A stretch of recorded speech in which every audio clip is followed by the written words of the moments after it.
जी, जैसे कि आपने भी मेंशन किया कि यहाँ पे जो हमें साइड है वो कंप्लीटली फ्लिप होती हुई दिखाई दी है। अगर सेक्टर स्पेसिफिक मैं आपको बताऊं तो नेट बायर्स वो हमें यहाँ पे दिखाई दिए हैं ऑटोमोबाइल, टेलीकॉम, आईटी और साथ ही साथ कंज्यूमर गुड में। अगर मैं पर्टिकुलरली ऑटो सेक्टर की बात करूं तो देखिए फर्स्ट हाफ में उन्होंने यहाँ पे बिकवाली की थी, लेकिन सेकेंड हाफ की बात करी जाए तो एग्रेसिव बाइंग यहाँ पे आती हुई दिखाई दी है। स्टार्ट्स में आपके सामने डायरेक्टली प्रेजेंट कर देती हूँ। देखिए शुरुआत में हमने देखा था करीबन 300 करोड़ की बिकवाली हुई थी, लेकिन अब देखिए कितने एग्रेसिव बाइंग ऑटो सेक्टर में की गई है। 5000 करोड़ की बाइंग यहाँ पे आती हुई दिखाई दी है। और इस टाइम पे अगर आप निफ्टी ऑटो का चार्ट भी उठा के देखेंगे 15 से लेके 30 जून तक का, तो वहां पे भी ये शानदार रैली हमें देखने को मिली है। ऑयल एंड गैस में इनका जो रुझान था पहले भी बुलिश था और बाद में भी यहाँ पे बुलिश हमें देखने को मिला है। फाइनेंशियल सर्विसेज में भी जो रुझान है वो हमें सेम ही देखने को मिला है, लेकिन आईटी में जहाँ पे ये उस टाइम पे नेट सेलर बने हुए थे, यहाँ पे अच्छी खासी बाइंग करीब 3500 करोड़ की आती हुई दिखाई दी है। इनफैक्ट आईटी में भी जो उनका स्टांस है वो हमें फ्लिप होता हुआ नजर आया है, जहाँ पे पहले इस टाइम पे वो बिकवाली करते हुए दिखाई दे रहे थे, यहाँ पे अच्छी खासी खरीदारी हमें सेकंड हाफ में आती हुई दिखाई दी है।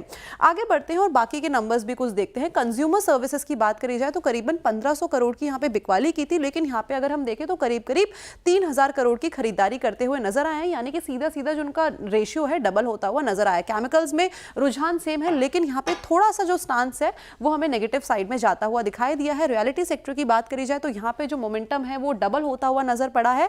कंस्ट्रक्शन मटेरियल में यहाँ पे उस टाइम पे बेयरिश मोड था, लेकिन यहाँ पे अच्छी खासी बाइंग हमें होती हुई नजर आई है करीबन 800-850 करोड़ की। वहीं मेटल एंड माइनिंग की बात करी जाए तो नेगेटिव से जो उनका नजरिया है इस टाइम पे पॉजिटिव होता हुआ नजर आ रहा है। लेकिन सबसे मेजर सेक्टर आप देखिए ऑटो सेक्टर में अच्छी खासी बाइंग हमें नजर आई है।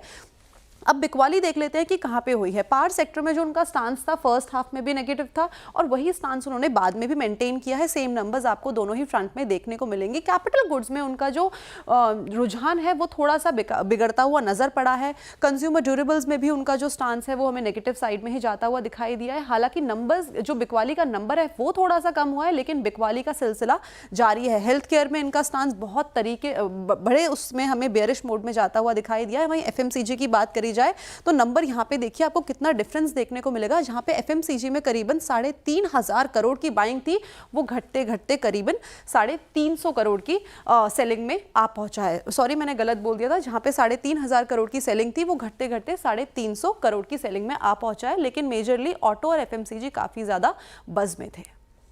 ओके, चलिए, तो ये इस समय कुछ स्टॉक्स और सेक्टर्स जहां पॉजिटिव बज है। शुक्रिया कंचन।